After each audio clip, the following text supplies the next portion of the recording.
일과 영성이라는 책을 가지고 함께 말씀을 나누고 있습니다. 크게 세 챕터가 있는데요. 창조, 타락, 구속, 이 관점으로 이 책은 기록되어 있고, 저희는 창조와 관련된 노동, 일과 하나님의 창조와 우리가 일하는 것이 어떤 관련이 있는가를 함께 나누고 있습니다.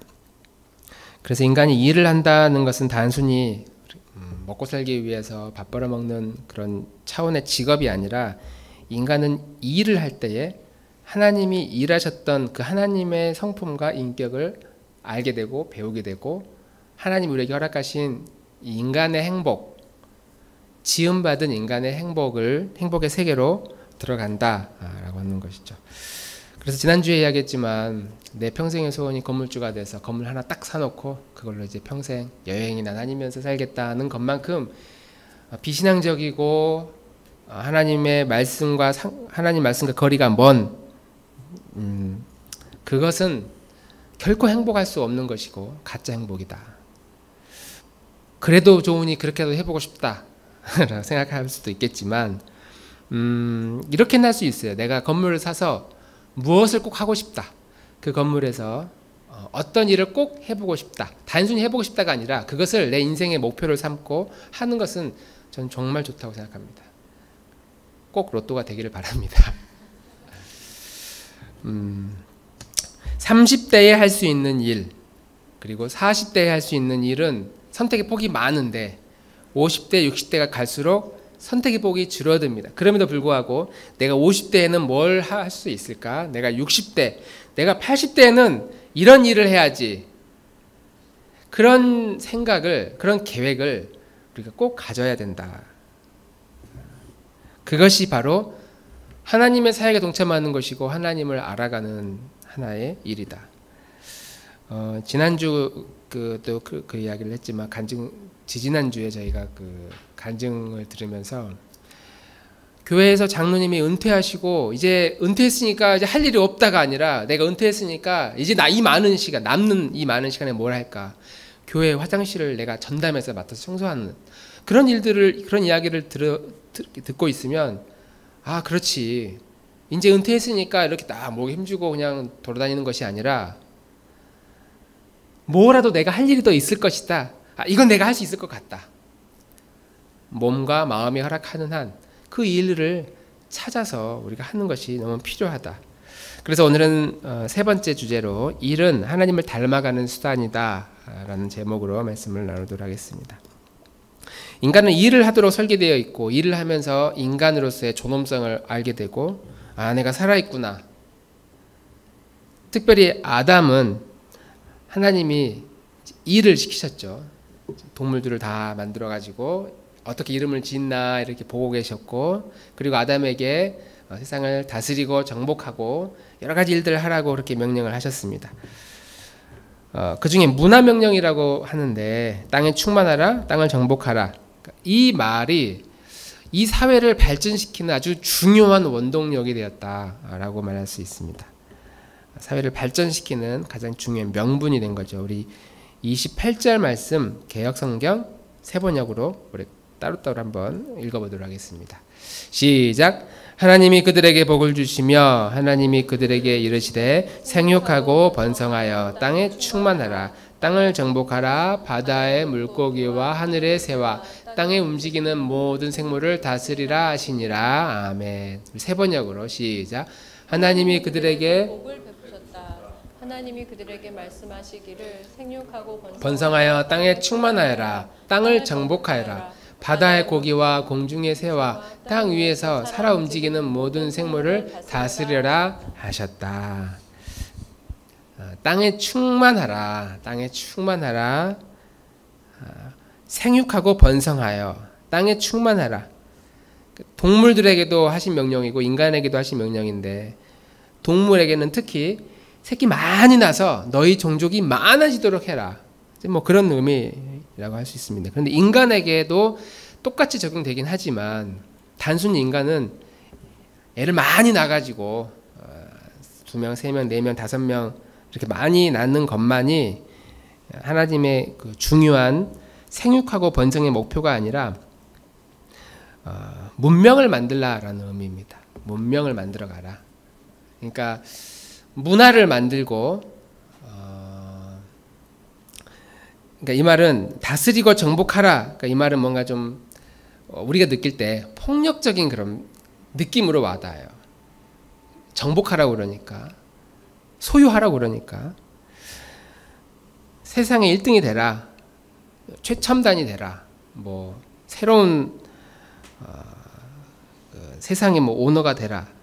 그러니까 이런 구절들이 가져다주는 뉘앙스가 뭐냐면, 하나님의 성품을 잘 아는 사람은 이 구절이 주는 의미를 이제 알죠. 어떻게 관리하고 어떻게 정복해 나가야 되는지를 알지만, 이제 잘 모르는 그리스도인들이 항상 문제입니다. 성경에도 그러지 않았느냐, 이건 하나님의 뜻이다. 그러면서 특히 이제 중세 시대 때부터 무역이 발달하고 새로운 대륙이 개척이 되고 그러면서 엄청난 금광을 발견해서 거기서 떼돈을 벌고 또 노예 무역들을 해내고 하고, 그러니까 이런 것을 통해서 이제 단순히 기업이 아니라 아주 초특급 기업들이 탄생하게 되고, 그리고 그렇게 큰 기업들이 되어지는 것을 보면서 이것이야말로 하나님이 주신 축복이다. 그리고 내가 아주 하나님의 명령을 잘 지키고 있는 것처럼, 다스리고 정복하는 하나님의 이 창조의 이 비전을 내가 잘 실현하고 있는 것처럼 그렇게 생각하고 글을 쓰고 책을 읽고 그 책을 읽은 수많은 사람들은 그걸 동경하는 이런 악순환들이 지금 우리 시대에도 계속 되어지고 있습니다. 그러나 다스리고 정복하라라고 하는 이 명령은 우리가 알아야 될 중요한 한 가지 포인트가 있는데, 인간이 타락하기 전에 주어진 명령이거든요. 타락하기 전에 주어진 다스리고 정복하라는 명령이기 때문에 이미 타락한 우리로서는 이 글을, 이 메시지를 완전히 왜곡하고 자기에 맞게 해석하는 그런 경향이 있었다. 오히려 다스리고 정복하라라고 하는 이 말에는 진짜 눈꼽만큼도 이렇게 폭력적인 의도가 들어있지 않았다. 자연을, 이 문화를, 이 세상의 정복, 다스림을 어떤 폭력적인 경향보다는 뭐라고 해야 될까요? 좀 인간이 가장 책임감 있게 이 사회를 잘 돌보는 것, 책임 있게 돌보는 것. 지금 한참 이슈되는 그 문제가 그거잖아요. 후쿠시마 해양 방사능 방출하는 그 문제가 지금 이슈잖아요. 그러니까 한 100년 후에 200년 후에 사실 그게 뭐 얼마나 막 쓰러지게 사람들이 100년 전에 그렇게 해가지고 막 쓰러져. 그런데 그럴 일은 없겠지만 이유도 모른 채, 원인도 알지 못한 채 어떤 희귀한 병들이 100년 200년 후에, 우리 다음 세대 후에 그런 일들이 이제 나올 수 있다는 말이죠. 아마 지금 우리가 이런 암들이 100년 전만 해도 암이 이렇게 많지는 않았는데 지금 우리는 암 많이 걸리잖아요. 근데 이게 왜 이러지? 그 원인을 우리는 못 찾아요. 그냥 우리가 식습관이 잘못됐고 뭐 했기 때문에. 근데 이게 이미 오래전부터 쌓여서 여러 가지 요소들 때문에 산업을 개발시키고 자연을 파괴하고 공기가 오염되고 이런 복합적인 문제들이 막 쌓이니까 인간은 이렇게 몸이 나약해지고 많은 질병들이 난무하게 되었다.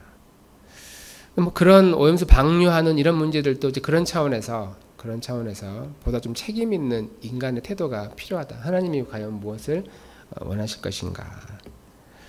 책임 있게 하나님의 이 자연 피조물들을 잘 관리하고 경작하고, 그래서 모두가 평화롭고 아름다운 그런 세상을 만들어내야 된다라고 하는 것을 말하고 있습니다.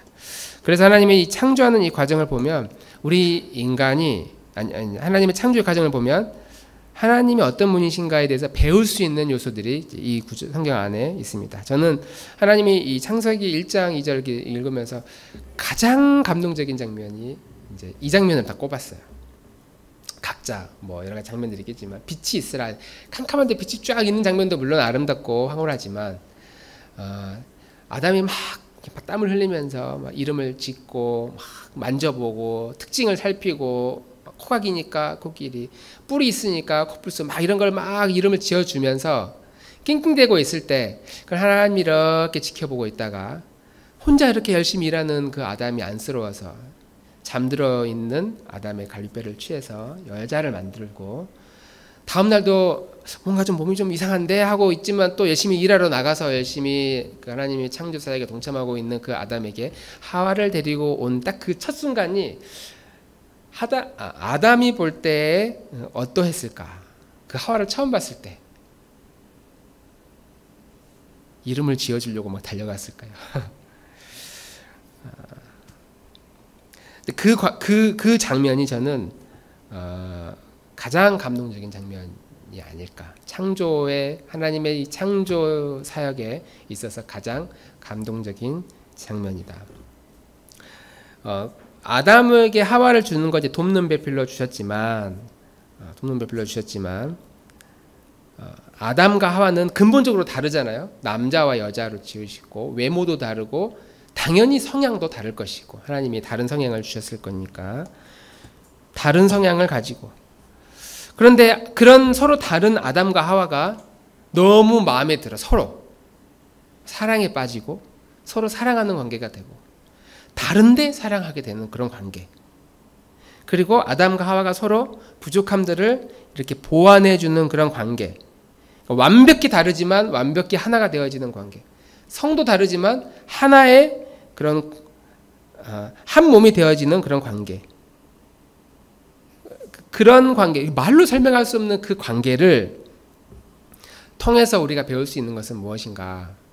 하나님이 세상을 이렇게 만드시는 그런 과정을 통해서 우리가 하나님을 닮아가고 알아갈 수 있는 것처럼, 하나님이 아담에게 하와를 주셔서 하나가 되게 하신 그걸 통해서 우리가 배울 수 있는 건 하나님이 어떤 분이신가를 이러한 과정을 통해서 배울 수가 있다라고 말할 수 있습니다.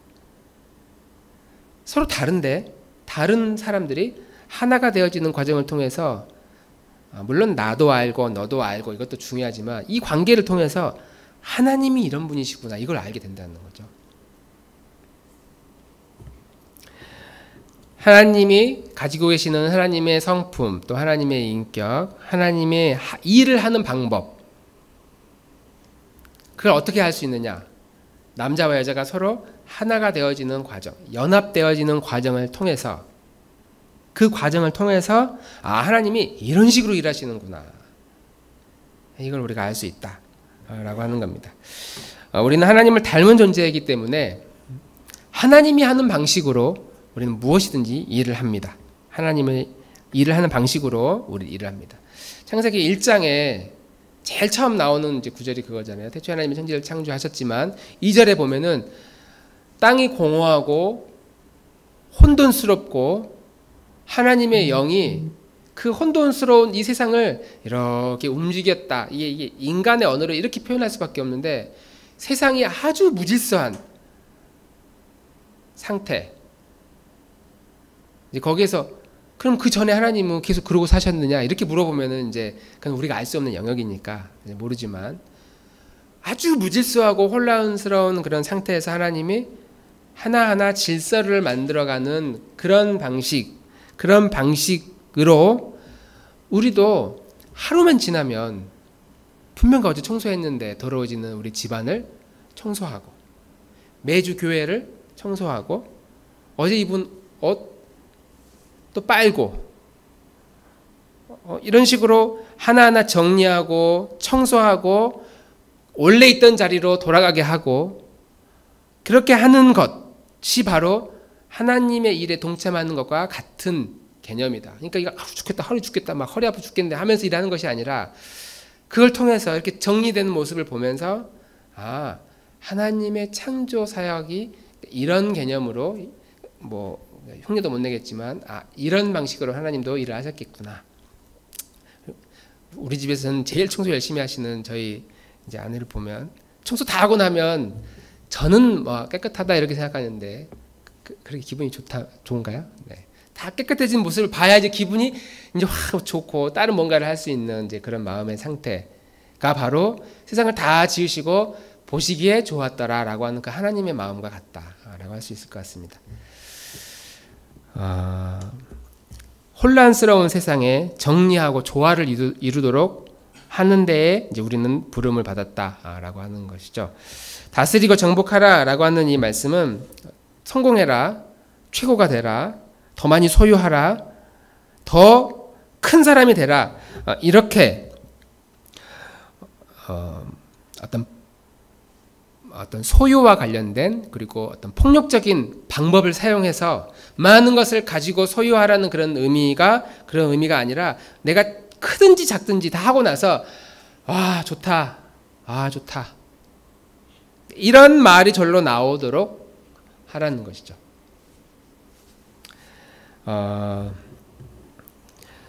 타락하기 전에는 무엇을 하든지 하고 나면 다 좋다 이랬을 겁니다. 인간이 타락하기 전에는 이름 딱 지어놓고 이거 누가 이름을 지었냐, 이거 내가 지었는데 진짜 잘 지은 것 같다, 이렇게 긍정적인 태도로 무엇인지 바라봤을 거예요. 지금 타락한 우리들은 이렇게 하기 사실 어렵습니다. 다 하고 나서도 뭔가 불만족스럽고 찝찝해요. 내가 노래를 불러서 녹음을 했어도 뭔가 부족한 것 같아. 반주를 했어도 녹음하고 다시 듣고 보면은 뭔가 좀 부족해. 청소를 다 했어도 힘이 있으면 더 했을 걸. 이건 여기도 못했네, 여기 못했네. 이런 부정적인 요소들이 우리 안에 있고, 어떤 미션을 완성하고 나서도 무엇인가 불만족스러운 모습들은 우리의 타락한 본능 때문에 나오는 것이지, 하나님은 우리 인간이 무엇인가를 하고 났을 때 반드시 주시는 그 마음이 보기에 좋았다. 보기에 좋았다. 그래서 우리가 그러한 믿는 사람으로서 이런 창조의 태도에 참여한다고 한다면 이렇게 할 수 있겠죠. 음악을 하는 사람들이 그 음악의 멜로디를 최선을 다해서 잘 배치를 해서 작곡을 해요. 다시 들을 때마다 정말 좋다, 정말 좋은 이런 멜로디를 내가 지을 수 있었다니.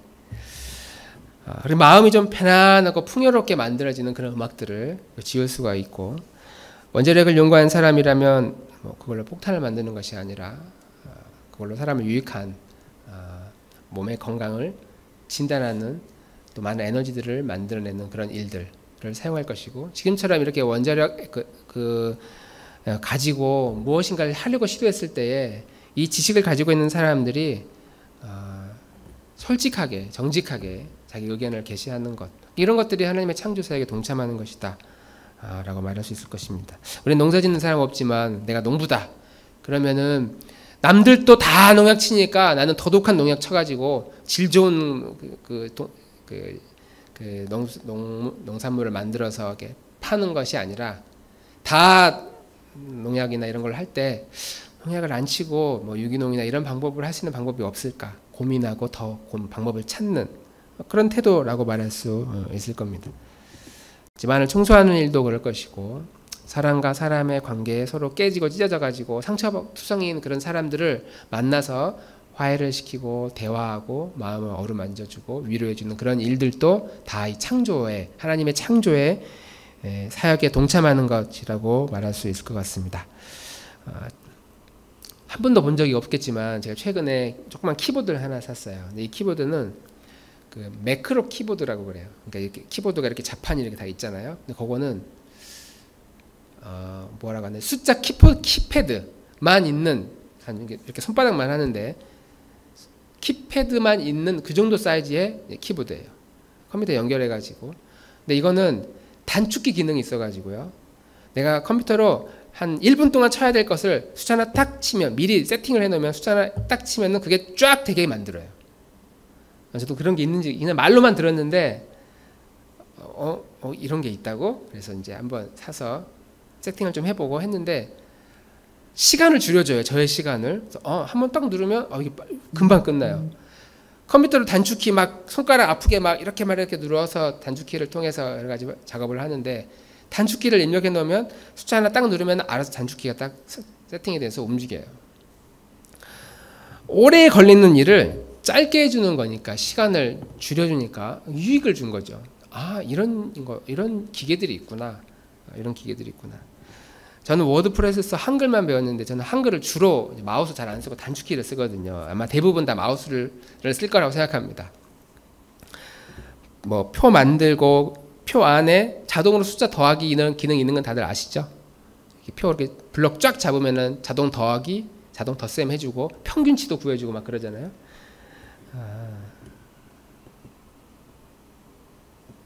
그러니까 제가 엑셀을 사실 공부할 기회가 별로 없었는데 집사님 엑셀 좀 하시나요? 남들 쓰는 가장 기본적인 함수 정도. 박동훈 집사님은 좀 엑셀을 좀 하시죠? 어느 정도 그 함수도 집을 집사님 좀 하시나요? 지금은 할 기회가 많지 않으니까. 제가 요즘은 그 워드 프로세서 엑셀 그 마이크로소프트에서 나오는 거 말고 구글에서 나오는 구글 그 스프레드시트라고 비슷한 기능인데 그걸 많이 쓰시더라고요. 저도 어제 그 함수 하나가 에러가 났는데 그 고치는데 얼마 전에 그 고치는데 한 2시간 정도 실험했나. 아무래도 그 함수가 그게 딱 되면은 자동으로 모든 걸 싹 세팅해 주는데 그거 하나가 안 되니까 어렵다. 근데 그런 걸 만드는 사람은 정말 대단한 것 같아요.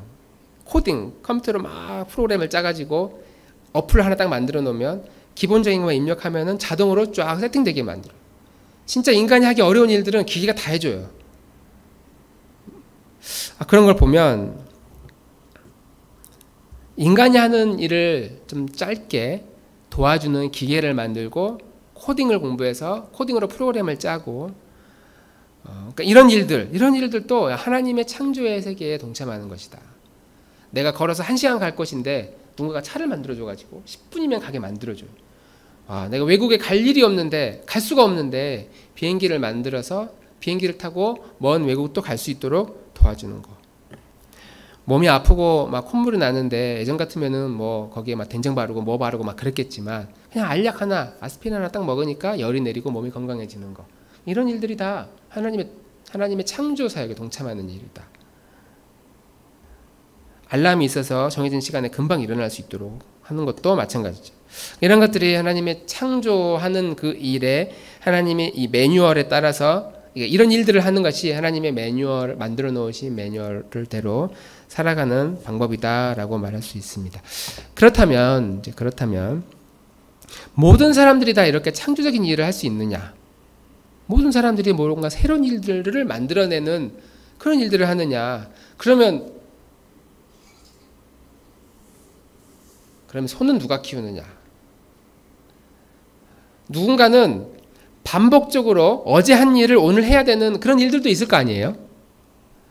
항상 하던 일을 하지 않고 나 새로운 일을 찾을 거야. 다 그렇게 떠나버리면 다 뭘 만들겠다고만 하면 이미 만들어 놓은 걸 가지고 이제 생산적인 일을 해야 되는데 생산을 해내야 되는데 그럼 그거 누가 하느냐 그거죠. 누군가는 작년에 지은 농사 방식으로 똑같이 쌀을 만들어내야 될 것이고 어제 바다에서 고기를 잡은 똑같은 방식으로 고기를 잡을 겁니다. 공장의 기계를 반복적으로 돌려야 될 것이고 누군가는 자동차 타이어 바퀴 만드는 일을 평생 해야 될지도 모릅니다. 그러니까 그렇다면 이런 일들을 하는 사람들은 기계적인 반복적인 일을 하는 그런 사람들은 서두에 말씀드린 것처럼 개척하고 새로운 아이디어들을 내고 그런 일을 할 수 없는 것인가? 그러니까 그런 직업을 가질 수 없는 것인가? 라고 물을 수 있는 것이죠. 만약 그런 관점으로 본다면 그 요양원에 계시는 80, 90세 되신 분들은 빨리 천국 가는 게 오히려 더 낫지 않을까요? 왜냐하면 그분들이 할 수 있는 생산적인 일이 사실 많지 않잖아요. 생산적인 일들이 많지 않고 창의적인 하루를 보냈다? 어제나 오늘이나 늘 똑같은 그런 하루였을 것이기 때문에 그런 분들은 이런 관점으로 본다면 창조적인 일만이 하나님의 일이다 이렇게 본다면 진짜 의미 없는 시간이고 천국 가는 것이 더 빠르고 옳다라고 말할 수도 있습니다. 그럼에도 불구하고 그러나 타락하기 이전에 우리가 행동하는 모든 일들은 그것이 하물며 반복적인 일이라 할지라도 우리가 타락하기 이전에 하나님이 막 창조하셨을 때의 모습은 아담처럼 새로운 일들을 만들어내는 역할도 했을 것이고 하와처럼 아담의 부족함을 쫓아다니면서 채워주기 위해서 서로 보완하면서 협력하는 일, 서브적인 일은 분명히 아니지만 서브적인 일은 아니지만 아담을 돕는 그런 역할들을 하는 것조차도 하나님의 관점에서 보면은 다 창조적인 일이었다라고 볼 수 있어요. 타락하기 이전에는. 그런데 타락한 이후에 우리의 성향은 그 사람이 새로운 일들을 만들어낸 역할이건 창조적인 일을 하든지 아니면 어제 한 거 오늘 한 거 똑같이 반복되는 일을 하든지 상관없이 타락한 이후에 우리의 인간은 그 일이 무엇이든지 그 일을 하는 그 삶의 목적 자체가 다 자기 자신을 위한 것이거든요. 모든 게 자기 중심적으로 돌아갑니다.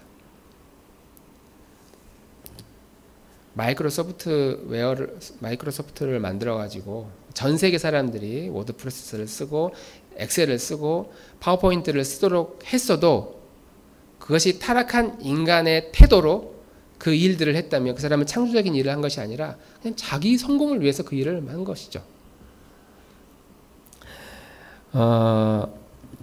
타락한 이후에 우리의 성향은 항상 자기 중심적으로 돌아간다. 창조적인 일을 보다 하던 일을 계속 해나가는 것을 더 편안해하고 안정감을 누리는 사람들이 있습니다. 실제로 그런 성향의 사람들이 있어요. 점점 나이 들수록 더 그럴 거예요. 그래서 사람들이 나이 들수록 점점 보수적으로 편해 간다. 이런 이야기를 하는데 새로운 일보다는 그냥 하던 거 계속 반복하고 하는 게 덜 긴장하게 하고 더 편안하고 안정감을 갖게 하는 그런 사람들이 그런 일과 그런 일을 하는 것을 좋아하는 사람들이 있습니다. 변화를 두려워하는 사람들이 있죠. 반대로 뭔가 안정될 만하면 새로운 일에 끊임없이 도전하는 사람들이 있습니다. 똑같은 일을 하더라도 금방 실증을 느끼고 좀 다른 방식으로 해보려고 시도하는 그런 사람들. 그러니까 하나님의 관점에서 보면 새로운 일을 시도해서 무엇인가 계속 만들어내는 이 첫 번째 사람이 굉장히 하나님의 창조적인 일을 하는 것 같고 어제 하나 오늘 하나 늘 똑같아 내가 항상 그렇지 이렇게 똑같은 일상을 반복하는 것처럼 보이면 내가 뭔가 하나님의 창조세계에 동참하지 못한 것처럼 우리는 생각할 수 있지만 그래서 무엇인가 새롭게 하지 않으면 안 되는 그런 사람들의 삶이 마치 게으르고 좀 부패한 사람이고 무엇인가 새롭게 만들어내는 사람들은 칭찬받을 만한 창조적인 그런 사람인가 라고 생각할 수 있지만 절대 그렇지 않다라고 하는 것이죠. 절대 그렇지 않다. 왜냐하면 방금 말씀드렸지만 타락한 인간의 본성은 그 사람이 어떤 일을 하든지 모든 일의 목표가 결국 자기 자신을 향하고 있기 때문이죠. 창조적인 그 일 자체도 결국 자기 만족이고 늘 반복하고 어제 한 거 나는 새로운 거 싫어 난 이렇게 하는 게 그냥 좋아 이렇게 하는 게 난 이렇게 살다가 죽을 거야 라고 말해도 결국 그것도 자기 만족이고 다 자기 자신의 행복과 만족을 위해서만 살아가는 그 타락한 본능이 우리 안에 꿈틀거리고 있다. 결국 그러한 모습을 통해서는 어떤 형태로도 하나님을 닮아갈 수가 없다. 그 사람이 세상을 개혁시키고 변화시키는 획기적인 아이디어로 창의적인 일들로 떼돈을 벌었다고 하더라도 그런 모습으로는 결코 하나님의 어떻게 일하시는가 하나님의 성품과 하나님의 일하심을 배울 수도 없고 닮아가지 못하는 미성숙한 사람이 수밖에 없다라고 말할 수 있는 것이죠. 하나님이 아담에게 에덴 동산에서 이제 창조적인 명령을 하시고 창조 사역을 하라고 명령하시고 또 아담의 연약함에 대해서 잘 알고 있던 하나님께서 하와를 이제 주셨잖아요. 그리고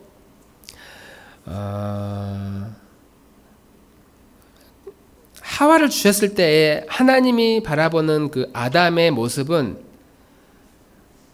뭔가 불완전하거나 아니면은 타락해서 저렇게 살다가 타락해서 자기중심적으로 이 에덴 동산을 막 엉망으로 만들면 어떡하지? 이런 염려와 이런 걱정 때문에 하와를 주신 것이 아니었습니다. 왜냐하면 아담이 그때는 1도 부패하지 않은 사람이었잖아요. 거의 완벽한 존재로.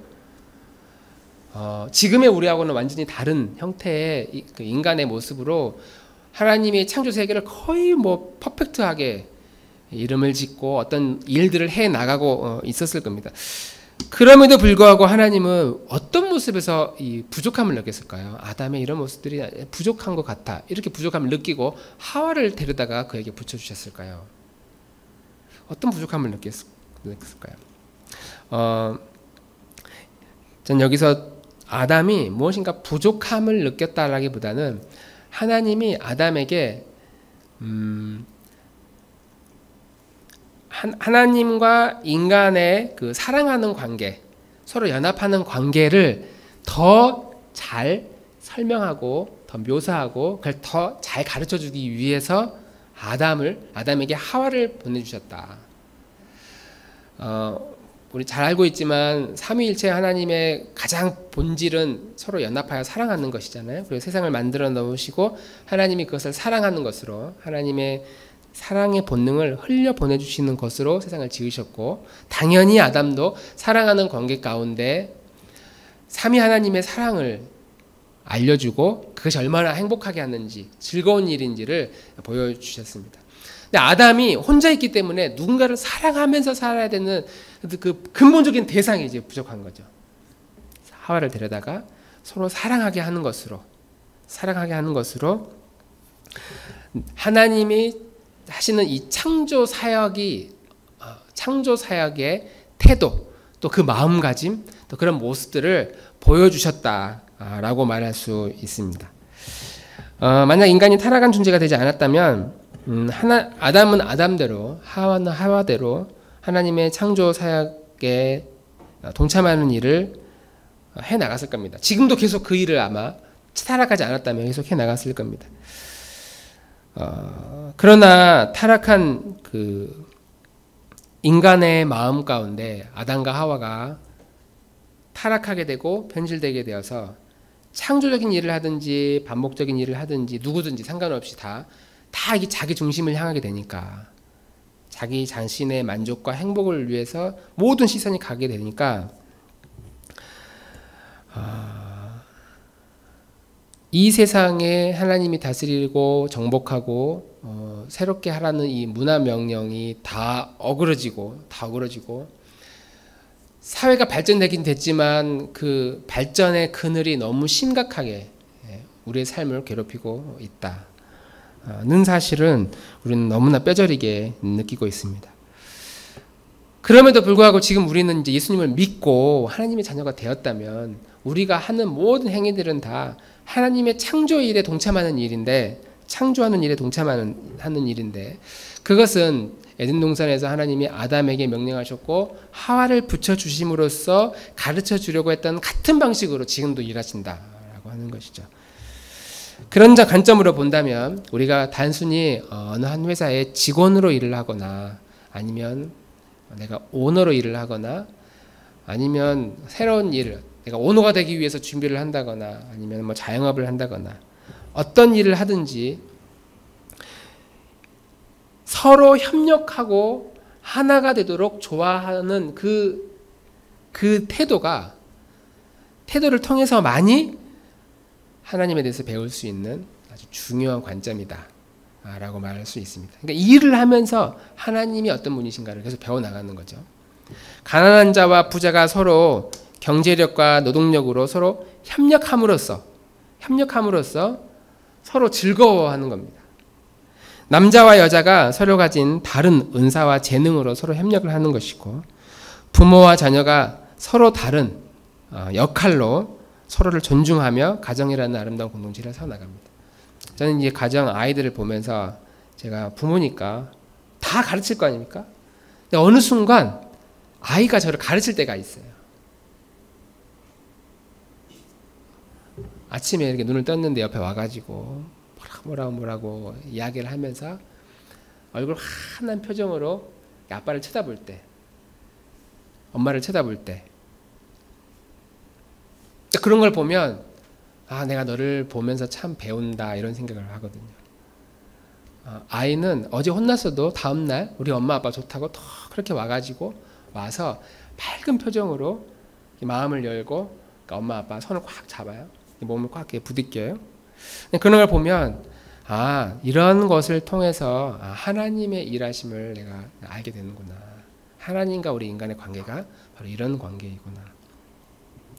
가정이라는 그런 공간, 부부라는 그런 관계, 성도와 성도, 성도와 목회자가 교회라는 이름으로 서로의 부족함들을 계속 채워나가는 거.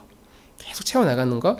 이런 방식으로, 이렇게 일하는 방식으로 우리는 하나님의 창조 사역에 동참하고 있다라고 하는 것이죠. 그러니까 우리 이런 것이 있잖아요. 다 갖추어진 곳에서 이렇게 가가지고 이렇게 돈만 딱 내면은 음식이 쫙 있는 곳에서 이렇게 회식하고 밥 먹는 것도 너무 중요하고 너무 편해요. 그렇게 하면. 그럼에도 저희가 가끔씩 옥상에서 막 땀을 뻘뻘 흘리면서 그렇다고 맛이 막 특별히 맛있지도 않지만 뭐 맛있긴 맛있지만 그냥 돈 주고 사 먹으면 편하잖아요.